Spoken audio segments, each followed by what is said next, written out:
Bienvenidos a Zona Cero.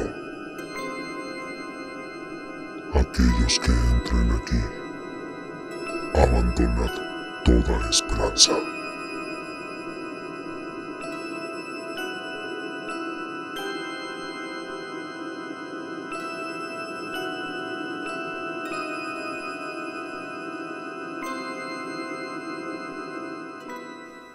Bienvenidos sean a este rincón llamado Zona Cero.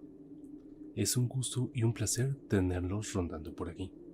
Tomen asiento y espero estén tomando algo frío, algo fresco, ya que ahorita las noches en México han estado un poquito raras.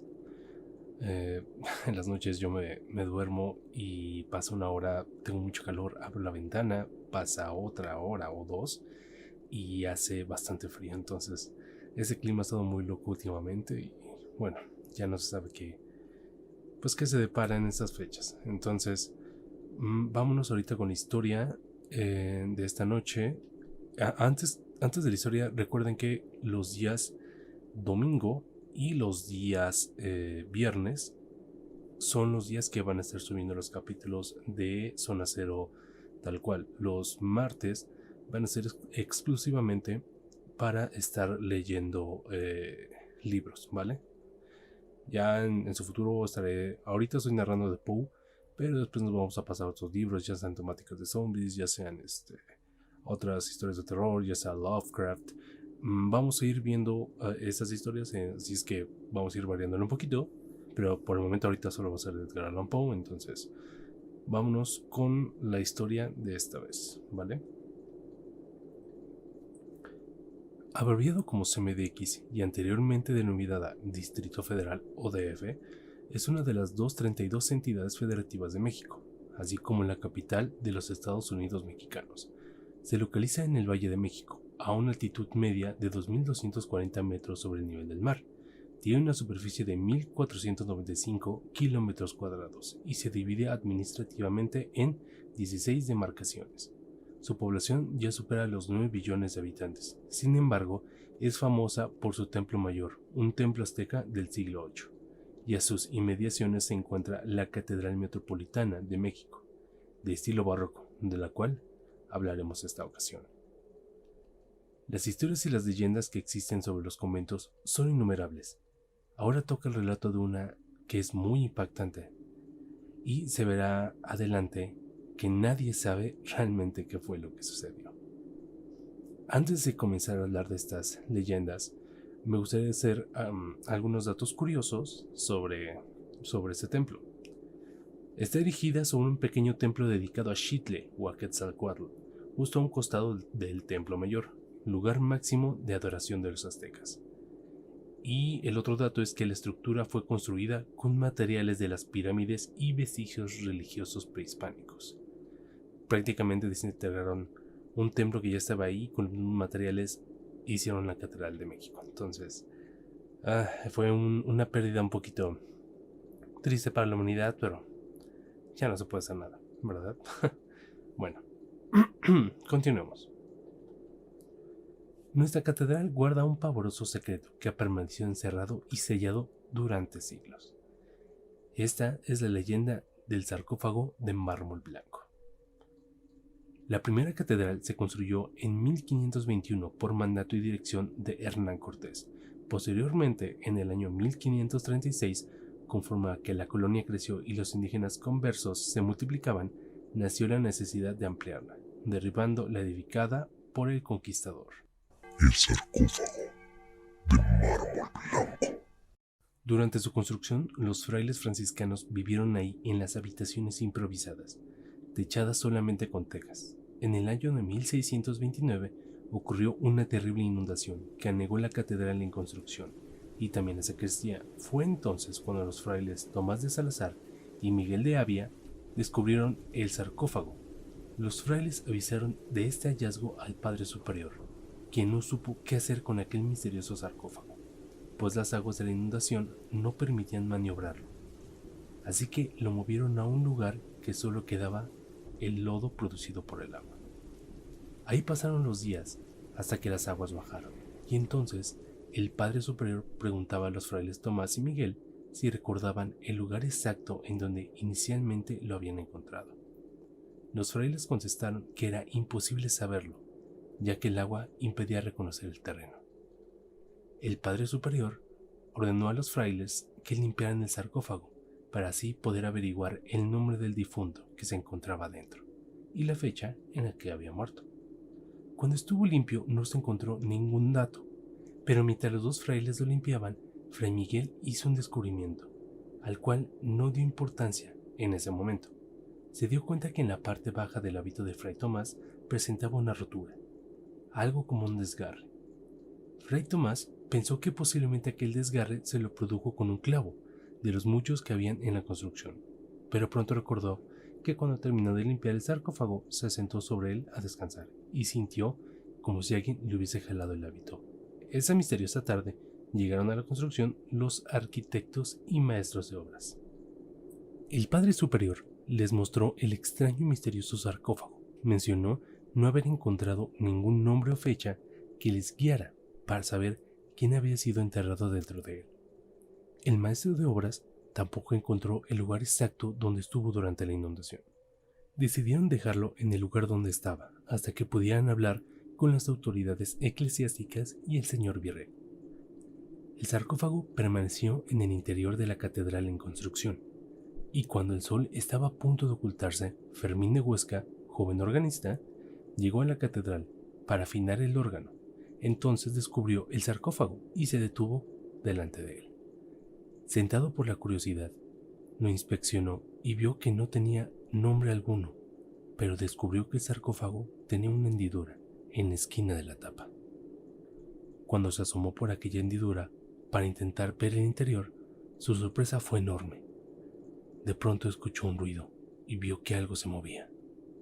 Entonces se retiró asustado, pensando que posiblemente se trataba de una rata, aunque el silencio y la soledad hacían más siniestro que el sarcófago.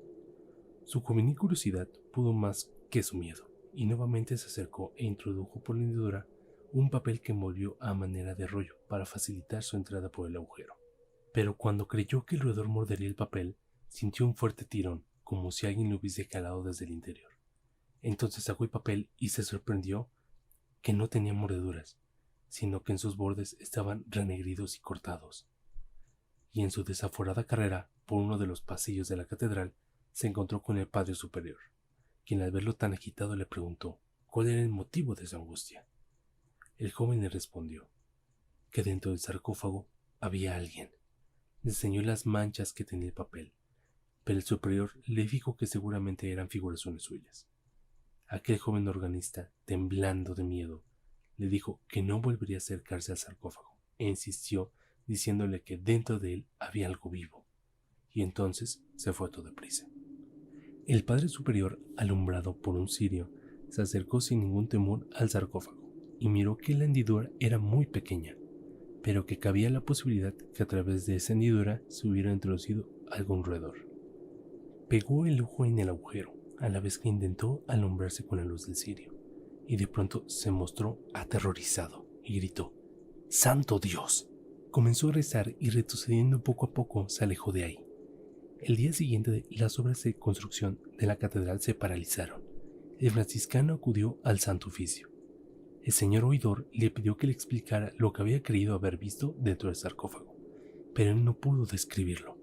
Lo único que pudo decir es que era algo espantoso, y que tampoco sabía si se trataba de un hombre o de un animal, que quizá eran ambas cosas, o que se trataba de un espíritu maligno, que había sido encerrado ahí por alguna obra demoníaca. Entonces solicitó al Santo Oficio su intervención para poder sacar del sarcófago la cosa espantosa que ahí se encontraba. El Santo Tribunal ordenó que nadie se acercara a la catedral y que esa noche ellos mismos realizarían un exorcismo. Esa noche a puerta cerrada, el exorcista y la Santa Hermandad llegaron a la catedral. Después de los rezos, exorcismos y salmodías religiosas se ordenó abrir aquel sarcófago. Los hombres trabajaron arduamente, ya que la tapa estaba sellada, pero por fin, de muchos esfuerzos, la tapa cayó al suelo, produciendo 1000 ruidos espantosos, como si fueran truenos, o tormentas o alaridos. Toda la tierra pareció temblar. Una fuerte ráfaga de aire apagó los cirios y faroles. Entonces, ante la mirada atónita de todos los frailes y los miembros del Santo Oficio, algo escapó del sarcófago. Era algo horrible y sin forma. Cuando por fin todo pasó, encendieron los cirios y los faroles, descubriendo entonces que el oidor Cervantes había muerto de miedo. Al seguir alumbrando con el farol, miraron tendido en el suelo a Fray Antonio de Medina, que también estaba muerto. Posteriormente, otro de los ayudantes hizo otro siniestro descubrimiento. Eran unas extrañas huellas sobre el lodo. Nadie supo qué decir. Entonces el señor obispo tomó la decisión de consultar con sus superiores de España para que ilustraran acerca del horrible hecho que todos habían presenciado. Cuando Esteban estaba a punto de retirarse de aquel lugar, otro de los ayudantes se atrevió a mirar el interior del sarcófago. Todos los ojos se volvieron hacia aquel ataúd de mármol, creyendo que se trataba de otro ser espantoso, pero solo encontraron dos objetos, que no hicieron más que aumentar el temor de aquella gente. Allí estaba el pedazo del hábito de Fray Tomás y el pedazo de papel pautado que introdujo el organista. Nunca se supo ni qué fue la cosa que escapó de aquel sarcófago, pero cuenta la leyenda que en el año de 1935, tiempo en que la catedral fue despojada por pillos y truanes, fue retirado un ciprés frente al altar mayor, sembrado en 1718, por resultar estorboso, que se presumía que debajo de él había sido descubierto el sarcófago de la leyenda. Bueno, esta es la leyenda de la tumba de mármol.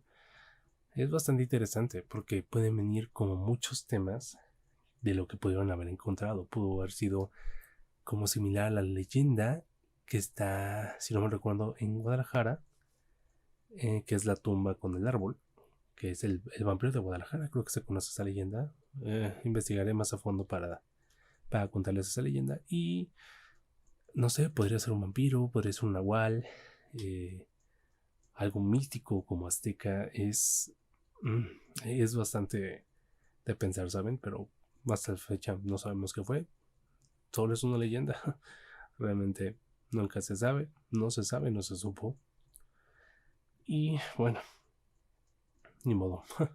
Vamos a seguir con la siguiente leyenda, que es algo muy sonado. Entonces, vamos con la siguiente leyenda, que es el campanario maldito, que es igual el campanario que está ahí en la catedral del Zócalo capitalino. Y vámonos con esto. Todo comenzó el día en que el padre del convento recibió visitas. Como ya se había corrido la noticia de que ahí espantaban, la mayoría de las habitaciones estaban deshabitadas. Sin embargo, el padre no estaba tan convencido de ello. Hacía tiempo que alguien le comentó que en el campanario espantaban. Dicho suceso consistía en la aparición de un señor vestido de negro, pero él no lo creyó. Esa noche recibía a personas muy importantes del ámbito religioso, y era necesario alojarlos en las mejores habitaciones. Pero cuando llegaron las personas, notó que entre ellas había alguien que no se esperaba, lo cual, por supuesto, no le importó. Al contrario, se sentía muy a gusto con su visita. Las horas pasaron entre plática y plática, por lo que se acercaba la hora de irse a dormir. Para entonces, el padre ya tenía resuelta la forma en la que se quedarían. La habitación que él ocupaba se la dejaría a la persona que llegó sin previo aviso, mientras él se dormiría en el campanario. Así lo pensó y así lo hizo. Pronto llegó la hora en que se desearon que pasaran buenas noches, y el padre llevó su ropa de dormir al campanario, las cuales se componían solo de un par de cobijas. Las horas transcurrieron como de costumbre, lo que se hacía pensar que todo lo antes dicho era simplemente supersticiones. No había a nada que temerle. Esa noche el viento estaba soplando como de costumbre, solo que en cuanto dieron las 12, empezó a arreciar el aire. No pasaron más de 2 minutos, cuando se dejó oír un grito aterrador. Todos los visitantes se levantaron de golpe, pensando que algo le acontecía al padre. En vano fueron sus intenciones de subir al campanario, porque el padre ya estaba abajo. No le costó demasiado trabajo detenerlos. El padre, además de presentar un gesto de horror, los cabellos blancos, sus manos le temblaban y la voz apenas si le salía. Padres, padres, no vayan arriba, no vayan arriba, lo decía con temor. Nadie alcanzaba a comprender lo que estaba pasando. El padre no decía palabra alguna, solo se exaltaba cuando alguien mencionaba que quería inspeccionar. Cuando por fin lograron calmarlo, solamente dijo: «Cierren el campanario». ¿Qué?, preguntaron todos. «Que cierren el campanario. No les diré qué fue lo que vi, pero quiero que cierren el campanario». Estas palabras fueron cumplidas como órdenes, pues nadie de los presentes, ante tal escena, se sintió capaz de contradecirlo. El padre finalmente murió sin revelar qué fue lo que vio aquella noche en que sus cabellos se le blanquearon. Todos los que lo conocían siempre le preguntaban cuál fue la causa de su decisión, el porqué de cerrar el campanario, dejando enmudecida a la iglesia. Pero nadie, ni con el paso de los años, pudo resolver el misterio. De todos era sabido que aquel padre era un hombre muy valiente, una persona que no se dejaba doblegar por nada. Los años han pasado y el padre se llevó a la tumba el secreto. En cuanto al campanario, nadie lo ha vuelto a abrir por respeto a la decisión del padre, quien se encargó de que todos prometieran que nunca más se abriría ese lugar. Y bueno, entonces la historia de El Campanario Maldito, que la leyenda es acerca de la catedral que se encuentra en el Zócalo capitalino. La siguiente leyenda no es tal cual leyenda, sino es más que... ¿Cómo les explico? No es tal cual una leyenda, sino es una historia que aconteció... déjenme ver. Es prácticamente un dato curioso. Esto sucedió en el año 1945, cuando un joven de 18 años se encontraba ayudando en el campanario. Al parecer, cuando él tiró de la campana, le puso mucha fuerza y lo cual el campanario le pegó. Entonces son 2 toneladas de peso de la campana y pues al parecer le dio un daño directamente a la cabeza y pues falleció. También hay otra leyenda, bueno, no leyenda, sino como otra historia que dice que el chavo, al parecer, cuando al momento de que le pegó la campana, se cayó de la catedral y cayó directamente al piso. Son varios metros de altura y pues falleció por la caída. No se sabe, es una historia muy vieja, cuál fue el año 1945 y pues esto fue lo que aconteció con lo de la campana.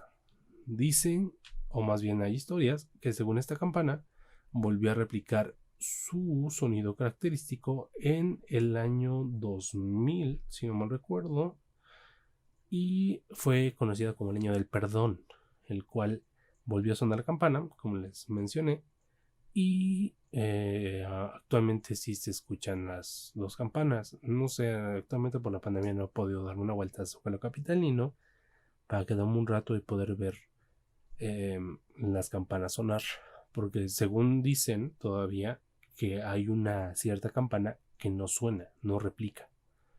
Entonces, cuando llegue a pasar esta pandemia, yo me iré a grabar un fin de semana para poder ver si realmente está replicando la campana o no. Ya para esto les haré el anuncio y no sé, yo creo que para ese entonces a ver si ya tenemos un Instagram. Bueno, sí tengo uno personal, pero no sé si todavía pasarlo. Y subiré el video para que vean si suena o no. Si no suena, yo ahí les daré un pequeño remarcado de que esa campana no suena. Entonces, basta de leyendas por hoy. Estas fueron las 2 leyendas por la noche de hoy. Y vayamos a algo interesante, a otra historia que nos cuenta un compañero. Este compañero trabaja conmigo en la oficina y es mi estimado amigo Carlos. Vamos con sus historias. Son un poquito fuertes, perturbadoras más bien. Ya nos irá contando más con el tiempo. Pero mientras vamos a escuchar esto. Espero les guste y pongan atención. Recuerden escuchar esto con audífonos para que tengan una mejor fidelidad de audio. Entonces, vámonos con esto. Bueno, pues resulta que hace algún tiempo yo tenía una novia que ya se venía a quedar de repente conmigo a mi casa y yo me iba a quedar de repente a su casa. Cosas que pasan cuando ya va una relación bastante avanzada. El punto es que en mi casa siempre han ocurrido como situaciones, siempre me han como espantado, digo, cosas así muy sutiles, pero siempre han existido. Digo, al final del día es una casa muy vieja que fue de mi abuelita y contaba ella que cuando era muy niña ocupaban como la casa para esconder revolucionarios y todo ese tema. Era como por la época de la revolución. Entonces pues sí tiene como bastante historia la casa. El punto de todo es que en esa ocasión pues ya nos acostamos a dormir. En mi cuarto sí pasan como bastantes cosas. Hasta el momento sigo aquí y sí pasan bastantes cosas. Yo trataba como de ignorarlas porque mi ex se espantaba muchísimo, pero en una ocasión pues se empezaron como a escuchar ruiditos y demás. No lo tomé como a cuenta. Ella sí estaba como bastante quieta, estaba muy oscuro porque se había ido la luz y literalmente en medio de la noche sentí como alguien o algo me agarró literalmente la pierna y me dio así como un jalón y me espanté mucho, pensé que alguien se había metido. Al momento que me enderezo pues literalmente no veo a nadie. Me dice mi novia ¿qué pasó? Bueno, mi ex me dice ¿qué pasó? Yo por no asustarla le dije no, nada, estaba soñando feo, pero pues obviamente se dio cuenta, vio el miedo en mis ojos y me dijo pues dime la verdad. Y pues ya le conté realmente lo que había pasado. Me levanté, prendimos la luz. Para variar ese día yo había dormido en short y pues revisándome justo en la pierna derecha, en el área del chamorro, no sé si es el término correcto, pero en el área de la pantorrilla tenía marcada pues tal cual una mano, ¿no? No te voy a decir que como una quemadura o no, nada de eso. O sea, literalmente la marca de cuando te aprietan y se queda como la piel marcada por unos momentos y luego se empieza a borrar. O sea, literalmente sí me espanté muchísimo. Ella también se espantó muchísimo. Ese día pues literalmente nos salimos a mitad de la noche de mi casa y nos fuimos a quedar a su casa. Como 3 días no llegué a mi casa porque cabe mencionar que esa semana yo me estaba quedando solo y había venido a hacerme compañía. Entonces literalmente como 3 días no vine a mi casa para nada. Nos estuvimos quedando en su casa y pues ya sí quedé así como bastante espantado. Digo, es una de las cosas, de las tantas cosas que me han pasado pues en la casa que era de mi abuelita. Pero sí en esta ocasión igual también terminé huyendo por unos días porque sí fue como bastante impactante. Bueno, esta es la historia de nuestro amigo Carlos, bastante impactante, que la mano se le quedara marcada. Es algo un poquito fuerte, si me hubiera pasado también estaría temblando de miedo y no regresaría. Es algo bastante escalofriante. Pero bueno, sigamos con su segunda narración, que también es un poquito... Esto lo habló una vez que estábamos entre varios amigos, lo contó y me pareció como... no sé, perturbador. Que si a ti te pasara, no te lo llegas a creer porque dices, no, es que no puede ser cierto. ¿Cómo puede estar pasando esto? ¿Cómo puede estar esto aquí? Pero bueno, sin más preámbulo, dejémoslos con su narración, ¿vale? Bueno, hace algunos años yo estaba viviendo en un departamento solo, en una zona pues no tan fea, estaba relativamente tranquilo. Pero el departamento sí tenía como cierta vibra. Digo, ahora que me pongo a pensarlo, me doy cuenta que sí tenía como cierta vibra. En su momento yo no me percataba absolutamente de nada. Pero pues resulta que sí ocurren cositas como que se abrían, se cerraban puertas, me cambiaban cosas de lugar y ese tipo de situaciones, las cuales pues yo nunca lo achaqué a nada paranormal, sino pues pensaba que a lo mejor yo había movido o yo había dejado la puerta abierta o la puerta cerrada, o sea, X. En una ocasión, llegando muy tarde de trabajar, ya era como bastante tarde, ni siquiera llegué esa noche a cenar. Literalmente llegué y me acosté a dormir. Y antes de dormir me conecté mi teléfono para ponerlo a cargar durante la noche. Tengo esa costumbre de poner a cargar el teléfono durante la noche y dejarlo un poco retirado de la cama. Porque si lo dejo a un lado, cuando suena la alarma, lo único que hago es voltearme, apagarla y volverme a dormir. En cambio, si lo dejo un poco retirado, pues me obligo a levantarme para apagarla y pues ya me levanto, ¿no?